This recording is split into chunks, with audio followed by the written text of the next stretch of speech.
খবরে আকাশ নাকি মানুষের মনের মতো কখনো মেঘ তো কখনো বৃষ্টি। কোথাতে যেন কোথায় একটা শুনেছিলাম। আজকে সেটা একদম সত্যি হয়ে গেল। আমরা আজকে বৃষ্টিতে কাদার মধ্যে মেলাতে ঘুরতে গেছিলাম। আর ওখানে যাওয়ার অভিজ্ঞতাটা বেশ ভালোই ছিল। আর একটু হ্যাসেল হচ্ছিল বাট অনেক বেশি আমরা এনজয় করছি। হ্যালো গাইস কেমন আছো তোমরা সবাই? আশা করি অনেক বেশি ভালো আছো। তো তোমাদেরকে আমার ডেইলি ভ্লগে ওয়েলকাম। আর মেলাটা ছিল আমাদের বাড়ির পাশে। আর প্রায় ১ বছর পরে এই মেলাটা হয়। আর আমরা সবসময় প্রায় ওয়েট করে থাকি যে এই মেলাটা বসলে আমরা এখানে যাবো আর এখানে গিয়ে ঝালমুড়ি খাবো। আর আমাদের বরাবরই ঝালমুড়ি বেশ পছন্দ। তো এখানে আসলে আমাদের খাওয়াই হয়। আর এই যে বৃষ্টিটা বেশ এনজয় করতেছিলাম আমরা বাট একটু কষ্ট হচ্ছিল হাঁটাহাঁটি করতে। আর এই তো আমরা এখানে ঝালমুড়ি মামার দোকান থেকে ঝালমুড়ি নিয়ে নিই। আর মামা আমাদেরকে অনেক সুন্দর করে ঝালমুড়ি মাখায় দেয়।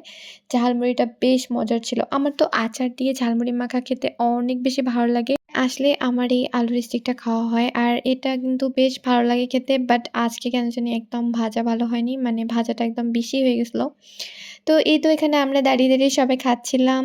আর এই তো মেলার অবস্থা এখানে টিপটিপ করে বৃষ্টি পড়তেছিল। বৃষ্টি দেখতেছিলাম আর সাথে নিয়ে নিলাম পেয়ারা মাখা। আর পেয়ারা মাখাটা এত মজা ছিল এটা না খেলে একদম মনে হয় মিসই হয়ে যেত। আমার অনেক বেশি ভালো লাগছে এটা। অন্যান্য দিন আরো অনেক বেশি দোকানপাট বসে বাট আজকে অনেক বেশি কম ছিল মেবি বৃষ্টির কারণে। তো এই তো আমরা আমাদের মেলায় ঘোরাঘুরি শেষ করে দেন হচ্ছে আমরা এখন বাসায় চলে যাব। ভিডিওটা এখানে শেষ করছি। তোমাদের আমার ভিডিওটা কেমন লাগলো অবশ্যই কমেন্ট করে জানাবা। আর আল্লাহ হাফেজ সবাইকে।